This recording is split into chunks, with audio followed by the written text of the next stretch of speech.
Welcome back. I am Kris. I am doing another reaction today. I'm looking at an older Mr Ballen video that I was told was pretty good. It's "This Island Kept a Dark Secret Until 2004" from June. I've seen some of Mr Ballen's videos. He's awesome. So I will go ahead and blah blah blah and all that other stuff, and then subscribe and the like and all that, and hopefully everything works out a little better. But without waiting around too long and just gabbing, let's just get to it, because I heard this is a really good video, so I don't really want to waste too much time. This story was kept top secret by the US military until 2004.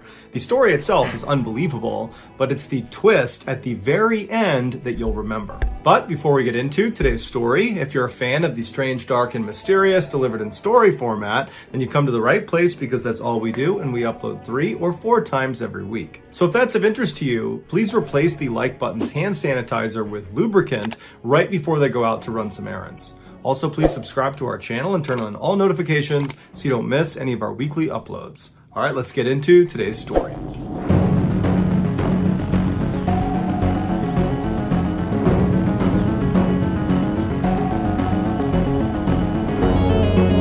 Sorry, got into it. Chichijima is a small Japanese island about 500 miles south of the Japanese mainland. During World War II, the Japanese put a base on this island, and they put 2 radio towers at the top of the 2 mountains on the island. These radio towers became integral to the Japanese communication and surveillance operations in the Pacific during the war. And so at that time, the island was heavily fortified with up to 25,000 troops and huge anti-aircraft guns. Because of the island's obvious strategic value to Japan, the Americans wanted to take it from them. But American military strategists advised against that, saying that any amphibious landing of this island would result in massive casualties for Americans, and the Japanese would likely just repel the attack anyways. And so the Americans decided to go with the next best thing, which was to attempt to bomb the 2 towers and cut out their communications. So in June of 1944,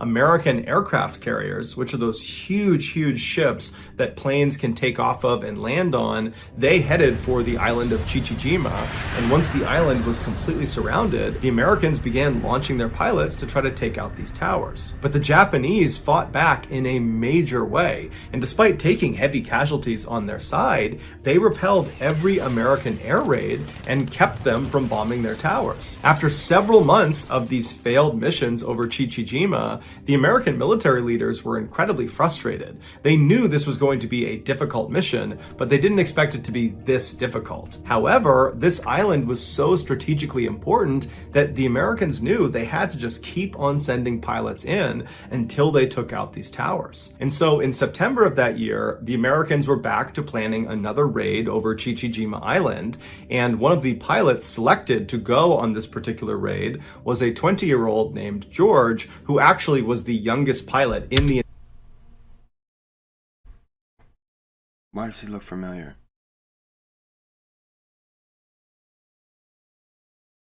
Why does he look familiar? See him? He's right there. Look. Why does he look familiar? What do you see? What do you see? What do you see? What do you see? Any ideas? You need talking to the mic. Here, talking to the mic. Any ideas?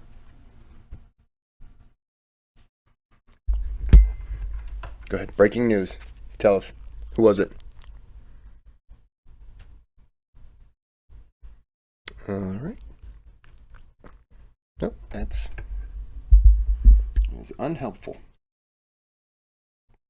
You're cute, so you'll stay up here.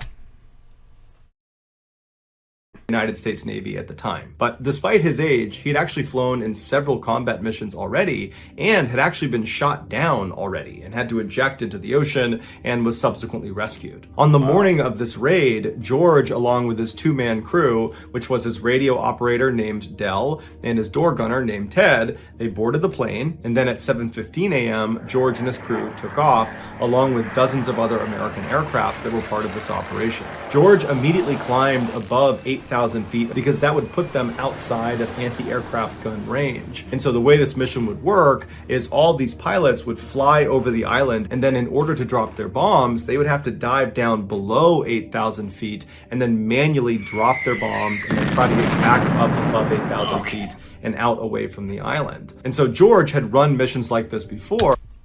Can you imagine? I mean, today, we have drones and stuff like that, but can you imagine having to just dive bomb to release? It was a completely different world.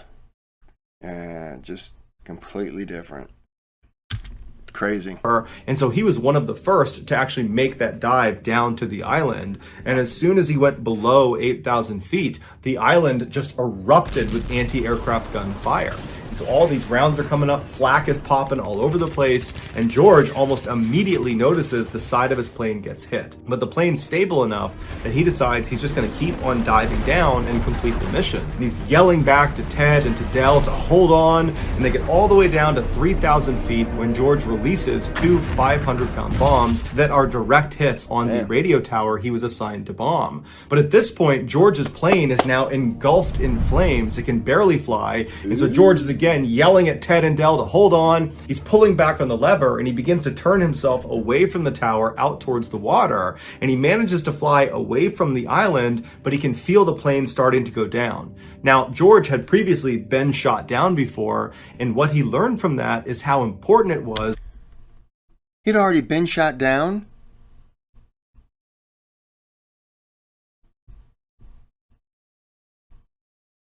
What? I mean, I have no words for that. And then to just have the ability to just shake it off and do it again. I mean, it's not like a car accident.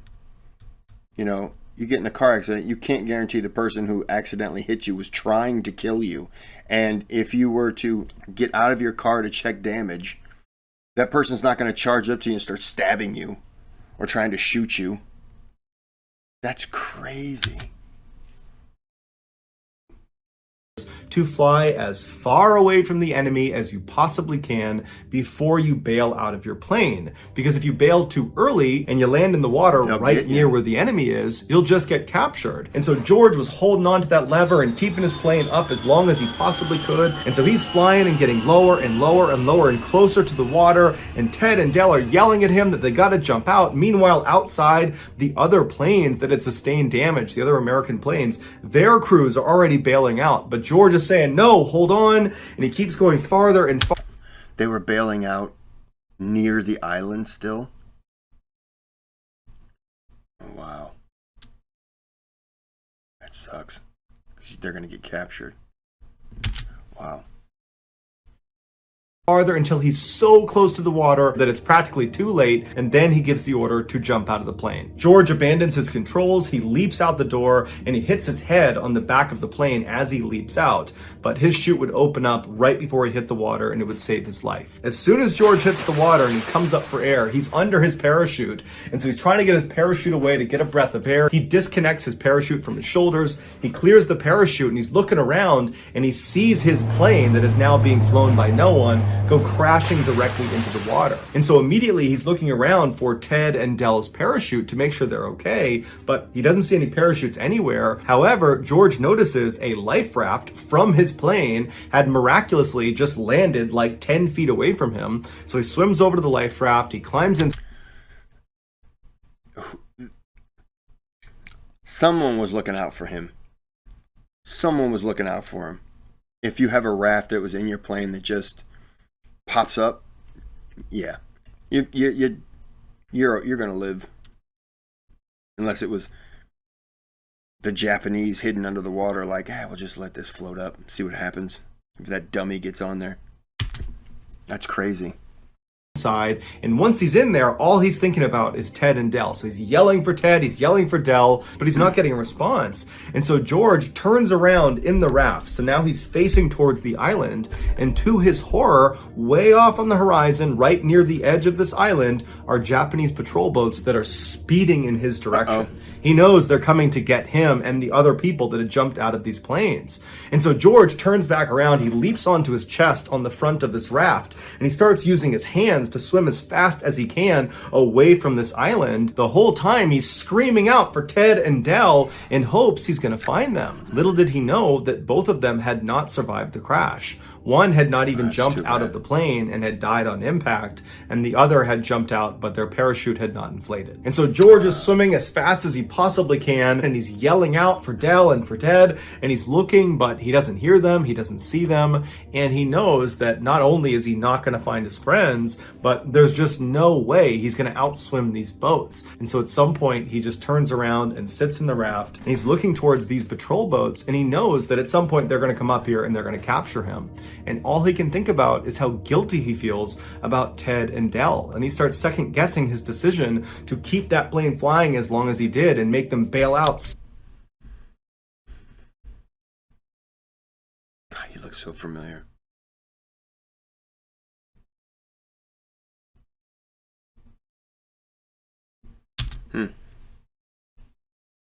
So late, and he's thinking, I probably got them killed. And then he thought about his wife, and he wondered if he'd ever see her again. And then he turned towards these Japanese boats that were much closer now, but still fairly far away, and he began mentally preparing himself for captivity. But before he could be captured, American aircraft come storming in overhead, and they go flying.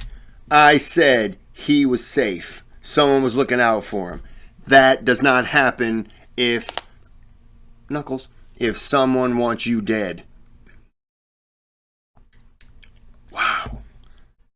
Wow. Flying past him towards the island, and they start dropping bombs and strafing these Japanese boats that were coming out to get George. I wonder if they saw and so him. George is thinking, oh my goodness, what luck. He turns around, he gets back on his chest, and he starts swimming as fast as he can, trying to get away, knowing that these boats are totally preoccupied with the aircraft overhead. And for 2 hours, George used every ounce of strength he had to swim as far as he possibly could away from this island. But at some point, he was just so unbelievably exhausted, he just could not paddle any farther. And so he's just laying on this raft when he hears the sound of something coming out of the water. And he turns and he sees the periscope of an American submarine coming. Really?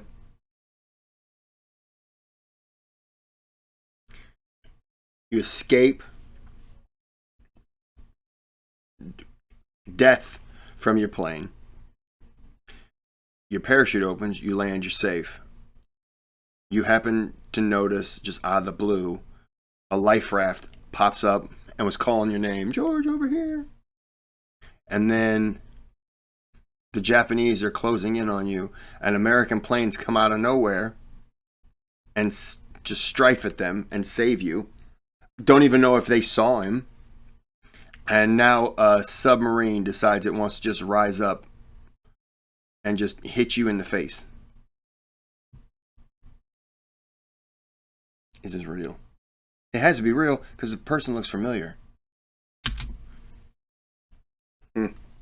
Out of the water. And seconds later, the crew of this American submarine comes right up alongside him. They grab him out of the raft, they put him in the submarine, and It's a little raft, too. Besides George, Ted, and Del, there were 8 other American airmen that had to bail out of their aircraft because they were badly damaged following this raid. And so originally, those 8 people were not recovered, and they were believed to have drowned at sea. But that actually was not true. The US government figured out fairly quickly what happened to them, but the details of what happened to them were so gruesome, the government decided they did not want to tell anyone. They especially didn't want to tell the parents and loved ones of these 8 airmen because they believed if they heard the true account, that would be too traumatic for them. And so they made the details of these 8 deaths totally top secret. But 60 years later, in 2004, an author named James Bradley discovered transcripts from a post-World War II Japanese war crimes trial held in Guam, where Japanese military leaders confessed to what they did to these 8 captured Americans. This is the true account. Unlike George, these 8 other airmen bailed out almost immediately after they got out over the water. And so that placed them in the water very close to the island. Yeah. And so before the American aircraft could come in and save the day, like they did with George, these 8 airmen were scooped up by the Japanese and brought back to the island.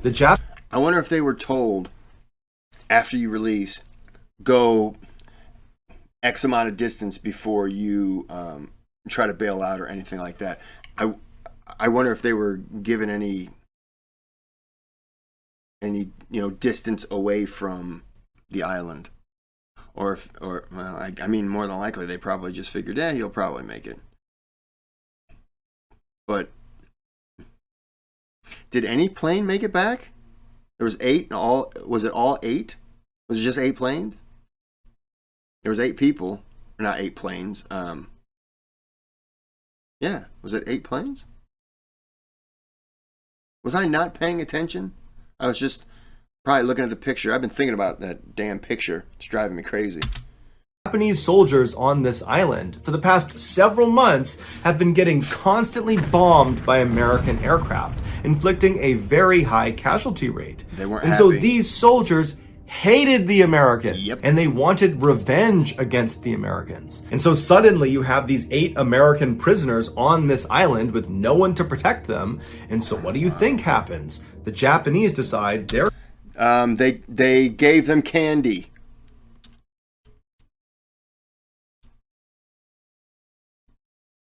Circle says they're going to exact their revenge on these 8 men. I was way off. Not even close. It was a curveball. I tell you, he got me. I'll be honest, I did not expect that. Within 24 hours of being captured, the 8 men were kind of huddled up in one section of the island when one of them, Marv Mershon, who was 19 from Long Beach, California, was grabbed by a Japanese commander, stood up and moved to the central area within their military camp, and they tied him to a tree, and this commander encouraged all of the other soldiers to beat and kick Marv. And so all day long... That's rude. That's rude. See, the candy idea would have been better.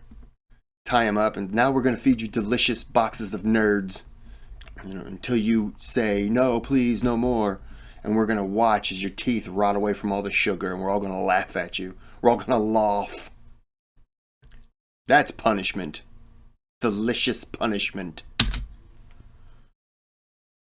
Soldiers were coming up and just beating the crap out of Marv, and Marv is tied to the tree. He can't do anything. And these 7 other prisoners are forced to just watch because they can't do anything. And so that night, the same commander comes back and he unties Marv from the tree, and he tells these 7 other prisoners to stay where they are. And this commander and several other Japanese soldiers, they take Marv and they march him away from the group into the jungle, and they march him over to this freshly dug grave. And standing next to the grave that Marv would have seen is this Japanese soldier carrying a sword. And so Marv is told to walk up to the edge of this grave. They tell him to kneel down in front of this grave, and they let him smoke a final cigarette. And apparently Marv very calmly smoked the cigarette, and when he was done, the man with the sword put a blindfold on Marv and then told Marv to extend his neck. And as soon as he did, he was beheaded. Afterwards, they buried him inside of this grave. That night, one of the high-ranking Japanese generals on the island, a man named Yoshio Tachibana, who was an alcoholic. You get near the end of that cigarette, and you're smoking it, and you're smoking a lot slower. He probably accidentally... Oh, I didn't mean to do that. I guess we should wait till tomorrow. And they probably just lit it up. And you got down to that filter, and he's like, I always smoke the filter. What are you talking about? That's a horrible way to die. I mean, being beaten before you're dead is one thing, which still sucks, but wow. And I know that the Chinese, they harbor deep hatred for things, atrocities that Japan did to the Chinese during World War II. I mean, going into villages and just killing all the men and boys, just like beheading them in front of their parents, and then like raping the women and the children. And I mean, you can't even say war's war on stuff like that. You're like, really? Really, dude? Are you that much of a dick? Come on. It's a kid. Jeez. It was a different time. And now look, we love Japan. I love Japan. Japan's great. Never been there. I don't even know if I know a Japan person. Japan person? Good job, Kris. What do you mind, in the 40s now? I don't know a Japan person. Japanese person, you dolt. I really am a dummy. I should be hit in the face with a frying pan. Alcoholic and was notorious for his sadistic tendencies with prisoners. He was sitting around drinking, having a good time, when he decided that his soldiers, they needed to prove they had what he called the fighting spirit. And the only way they could show they had this fighting spirit was by consuming human flesh. And so Tachibana ordered his soldiers to go exhume Marv from his shallow grave. And then Tachibana sent over one of his surgeons, and he told him to remove Marv's thigh. So the surgeon goes over, he surgically removes Marv's thigh. Surgically? He gives it to one of the cooks, and the cooks, they make this huge... You surgically remove a thigh? I'm sorry, sir, I don't mean to do this, but... Why the dead person? I'm not encouraging cannibalism on the living, but, you know, if you're the living people, yeah, sucks for Marv, but he's gone, R.I.P., but why the... Did they feel they need to do that to the dead person in order to build up strength and courage for the living? Dude, this story is crazy. Who is George? I'm angry now. Come on, Dr. B. Using Marv's thigh, and they Dr. serve B, it to Mr. B. Tachibana and his other high-ranking officers and some soldiers. And apparently, Marv's thigh tasted so good with soy sauce and with sake that Tachibana ordered his soldiers to go back. I can't have a picture of Little John. Off of Marv, Little John. Which they did. Within a month of Marv's execution. I think I'm having a stroke right now. I just said Little John. Papa John's. I apologize to everyone with ears. And consumption, Tachibana decided that he wanted to eat more human flesh, and he wanted his soldiers to eat more human flesh because he and a number of the other officers were superstitious that this could make them stronger and it would be good for their stomach and it would be good for their health. And so they decide they're going to kill more of the American prisoners and eat them. And so they brought the 7 remaining American prisoners out to the rifle range, and once they were all out there, one of the Japanese officers grabbed 25-year-old Floyd Hall from Missouri. They pulled him out of the group and they walked him over to the middle of this range. And they had a tickle fight with him. Go. And they tied him to a wooden stake in the ground. Nope. And once he was in place, Tachibana, who was there, he ordered the other Japanese soldiers to work on their bayonet work on Floyd Hall. And so one by one, these soldiers would go up and plunge their bayonets into Floyd Hall's chest, into his stomach, until he ultimately died. Once he was dead, Tachibana, who had brought along his surgeons for this very reason, he sent them out to remove Floyd's liver and his gallbladder right in front of the now 6 living prisoners. They're watching this happen right in front of them. And then once his liver and gallbladder have been removed and wrapped in cellophane paper to preserve them, the surgeons walked back and stood on the edge because they knew this was not the last execution of the day. And so the other 6 prisoners are looking around, wondering what's next, and then one of the commanders walks over and he grabs another one of the prisoners. His name was Earl Vaughn. I wonder if they just grabbed him at random, or if a bunch of Japanese soldiers got together and just did paper, rock, scissors. That guy, paper, rock, scissors. Or is it paper, rock, scissors, shoot? Not him. I wonder if they looked at somebody and they're like, no, that guy's got curly hair. I like that curly hair. Keep him. He was... Who's George?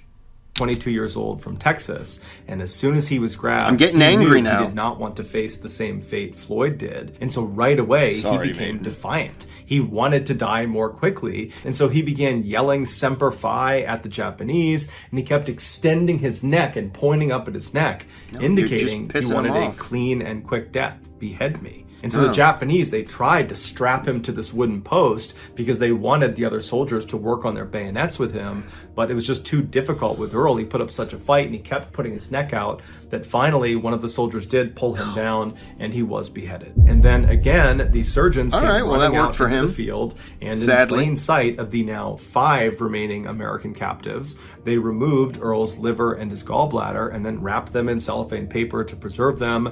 What's up with the liver and gallbladder? Is there something special about that? I know you can eat liver. I've never had it, but I don't think you can just go buy gallbladder. Is there something special about it that I don't know? Is it high in zinc? And then they took Floyd and Earl's organs and they went back to the cooks to have them prepared. And that night, all the high-ranking officers on the island feasted on Earl and Floyd. Within a few days of Floyd and Earl's murders, the other 5 captives were also executed in a similar fashion, one by one, in front of their comrades. And 2 of those remaining 5 were also consumed. And unfortunately, one of those 2 was not executed beforehand. Instead, they had pieces of their body surgically amputated, and then those pieces would get cooked and eaten. And when they were done eating them, they would just come back and cut off more and more and more until there was nothing left to eat. And at that point, that prisoner was executed. They did this in order to keep their meat fresh. After the war was over, 34 Japanese soldiers, including General Tachibana, were tried for war crimes for their atrocities they committed against these 8 prisoners of war. They were all found guilty and they were all hanged and buried in unmarked graves in Guam. The other men on the island that witnessed these atrocities and didn't do anything about it, or participated but in some sort of secondary way, they were also tried for war crimes, found guilty, and sent to jail, but all of them were released after 8 years. George was 80 years old when he finally learned about the atrocities on Chichijima Island.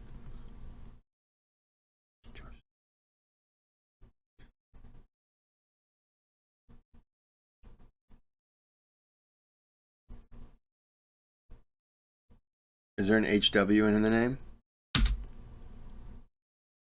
That he so narrowly escaped. He, like everyone else that was learning about this, was horrified and disturbed, but more than anything, George felt a deep sense of guilt for having survived. But what we can all say for sure is that George did not waste his second chance at life. George H.W. Bush I got it! 41st president of the United States of America. Wow. And his son, also named George Bush, would go on to become the president of a used car lot in Kansas City. Go. 43rd president of the United States of America. 2 world leaders who would change the course of history forever, who never would have been if George Sr. had bailed out of that plane near Chichijima Island just a few seconds earlier. Think about that. So that's going to do it, guys. If you found the secret in today's episode, let us know in the comments section what it is and where.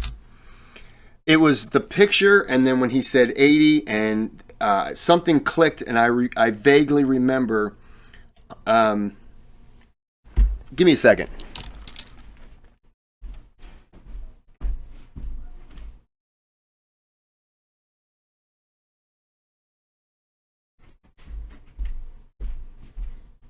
Sorry. I vaguely remember it because you can't really see, because of course it's going to be backwards. But I'm a presidential buff, and so I have a book. It's John Meacham's Destiny and Power, and it's the American Odyssey of George Herbert Walker Bush. And I remember after it all came out, I remember he was a fighter pilot. I remember that, and I remember Bush.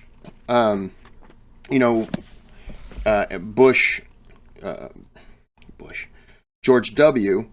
With the landing on the aircraft carrier, mission accomplished, and all that stuff from the Iraq War. I remember a comment made. It wasn't him, but a comment made saying that he's imitating his father by being in the jumpsuit and coming in and all that. And yeah, it took a minute, but I remember it.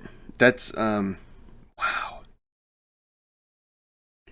That's crazy. And he did, I mean, all the things that he did after in the CIA and, I mean, vice president, president. Whether you agree, politically or not, doesn't matter. It's about the life and what they accomplish afterwards. And it's pretty upsetting to know that, even when you were 80, to finally find out what happened to those people that were your friends and your soldier buddies. These are people you train with. These are people, they're brothers. They're brothers in arms. And,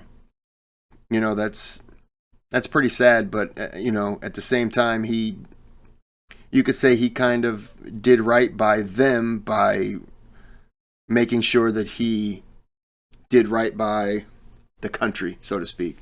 Yeah, that is crazy. Huh. Wow. Well, there's nothing more to be said on the matter other than George H.W. Bush, you survived one hell of an incident, and now I want to read this book even more.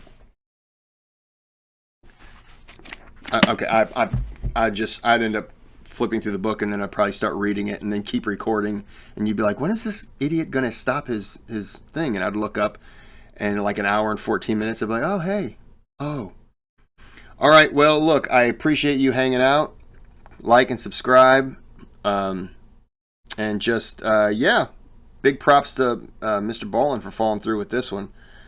And whether you like it or not, props to George H.W. Bush for surviving that incident. And rest in peace to those people who sacrificed their lives. You kind of know when you sign up for war, you don't sign up for war thinking, I think I'll be good. I won't be harmed. You kind of know the risk by signing up for the military, and it'd be a better world, obviously, if we didn't have to fight, but it is what it is, sadly. All right, well, I'm not going to keep driveling on, start crying in 10 minutes. What? Who cares? Nobody's listening to me. You're probably not even watching this video now. It's just me ranting and raving into a webcam as Mr. Ballen's going. All right. I'm out of here. Have a good night. Have a good morning.